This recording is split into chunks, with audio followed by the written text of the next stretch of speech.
ఇగో పాకిస్తాన్ మరిన్ని ముక్కలు. కేంద్ర మంత్రి రాజ్నాథ్ సింగ్ సీరియస్ వార్నింగ్. పాకిస్తాన్ కు కేంద్ర మంత్రి రాజ్నాథ్ సింగ్ సీరియస్ వార్నింగ్ ఇచ్చారు. బెంగాల్ పై కన్నిస్తే పాక్ ఎన్ని ముక్కలు అవుతుందో దేవుడికే తెలియాలని సీరియస్ వార్నింగ్ ఇచ్చారు. గతంలో బెంగాల్ వైపు చూసినందుకే పాకిస్తాన్ 2 ముక్కలు అయిందని అన్నారండి. చూస్తాను. సో ఇప్పుడు ఇక్కడ ఏం జరుగుతుందంటే ఇప్పుడు వీళ్ళకు పశ్చిమ బెంగాల్లో గెలవాలి. పశ్చిమ బెంగాల్ ఇప్పుడు ఎక్కడ బీజేపీ గెలవాలన్నా కానీ ఒక బూ చూపిస్తారు, పాకిస్తాన్ బూ చూపిస్తారు. ఇంకా చూపిస్తలేదు అని అనుకున్నాం. ఇప్పుడు తయారైంది మళ్ళీ పాకిస్తాన్ మరిన్ని ముక్కలు చేస్తామని చెప్పేసి కేంద్ర మంత్రి రాజ్నాథ్ సింగ్ చెప్తున్నాడు. సో పాకిస్తాన్కు పశ్చిమ బెంగాల్కు ఏం సంబంధం? ఇప్పుడు ఎన్నికలు అప్పుడు ఎందుకు రావాలి? ఎన్నికల ముందు ఎందుకు మాట్లాడలేదు?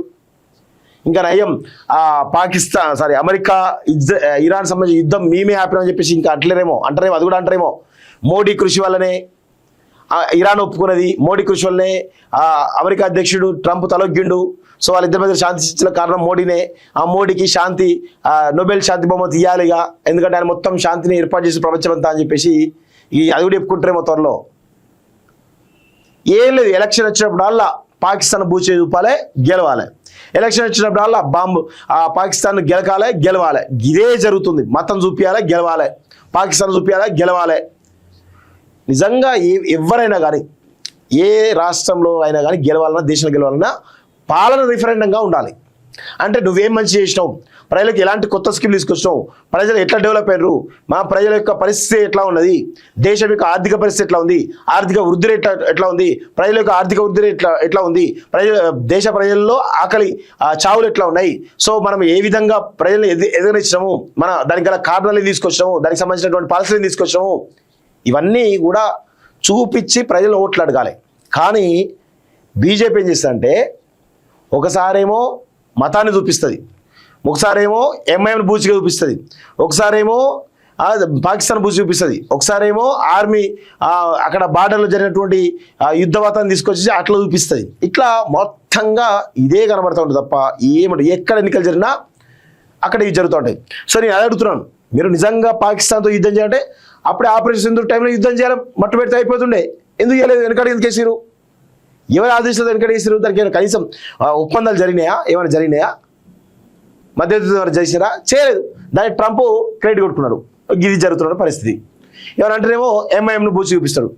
ఇప్పుడు పశ్చిమ బెంగాల్లో 150 కాన్స్టిట్యూన్సీల పైగా ఎంఐఎంని దించారు. ఎందుకు దించారు? అక్కడ బీజేపీ గెలవాలి కాబట్టి. ఎందుకంటే ముస్లిం ఓటు బ్యాంక్ అంతా కూడా పోలరైజ్ అవుతుంది. ఎటు పోలరైజ్ అవుతుంది? మమతా బెనర్జీ పార్టీ వైపు పోలరైజ్ అవుతుంది. ఇప్పుడు దాన్ని గండి కొట్టడానికి ఎవరిని ఓవైసీ రంగంలోకి దించింది. 150 సీట్లకు పైగా అక్కడ పోటీ చేస్తూ ఉంది. చూడండి ఎంత దుర్మార్గమో. సో ఎక్కడ ఎంఐఎం అవసరం ఉంటే అక్కడ ఎంఐఎం దిస్తుంది. వీళ్ళు ముస్లిం హిందూ మధ్య కోట్లాలు వేస్తారు.